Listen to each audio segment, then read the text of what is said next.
نحمدہ ونصلی علی رسولہ الکریم اما بعد اعوذ باللہ من الشیطان الرجیم بسم اللہ الرحمن الرحیم۔ محترم سامعین کرام، السلام علیکم ورحمۃ اللہ وبرکاتہ۔ آج ہم بات کریں گے خواب کے اندر جوئیں دیکھنے اور ان کو مارنے کے حوالے سے۔ اس کی مختلف صورتیں ہیں اور ان کی مختلف تعبیریں ہیں۔ مثلا خواب کے اندر جوئیں دیکھنا، جوئیں مارنا، جوؤں کا خواب دیکھنے والے کا خون پینا، جوئیں خارش کرنا وغیرہ، جوئیں نکالنا وغیرہ۔ اس کے علاوہ اسی سے ریلیٹڈ اور بھی کئی صورتیں ہیں جن کی مختلف تعبیریں ہیں۔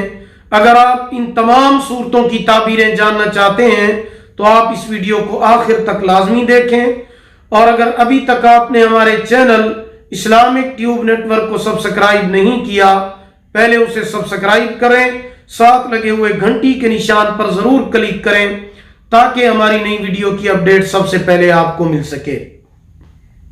تو چلیے شروع کرتے ہیں اپنے آج کے موضوع، یعنی خواب کے اندر جوئیں دیکھنا، جوئیں نکالنا اور جوئیں مارنے کے حوالے سے۔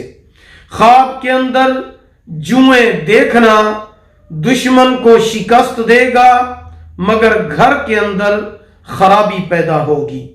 خواب کے اندر جوئیں مارتے ہوئے دیکھنا نحوست، گھر میں پڑنے، بدنام ہونے اور نقصان اٹھانے کی علامت ہے۔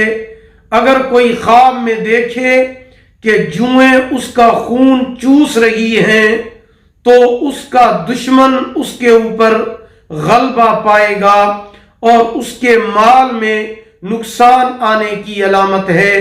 خواب کے اندر جوں کو جسم پر بیٹھے ہوئے دیکھنا یا کپڑے پر بیٹھے ہوئے دیکھنا، دشمن اس کے گھر میں اس کے ساتھ بیٹھے گا۔ خواب کے اندر جوؤں کا اس کے سر میں خارش کرنا اور اس کا اپنے سر کو کھجانا پریشانی اور تکلیف کی علامت ہے۔ خواب دیکھنے والے کو چاہیے کہ صدقہ کرے، کیونکہ صدقہ آنے والی مصیبت کو ٹال دیتا ہے۔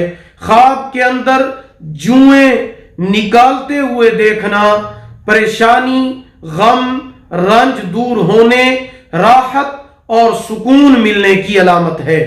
اگر آپ بھی ہم سے کسی خواب کی تعبیر جاننا چاہتے ہیں، استخارہ کرانا چاہتے ہیں، کوئی وظیفہ پوچھنا چاہتے ہیں، روحانی مسئلہ ڈسکس کرنا چاہتے ہیں، یا پھر آپ آن لائن قرآن مجید پڑھنا چاہتے ہیں یا اپنے بچوں کو آن لائن قرآن مجید پڑھانا چاہتے ہیں، تو آپ ہمارے واٹس ایپ نمبر پر ہم سے رابطہ کر سکتے ہیں۔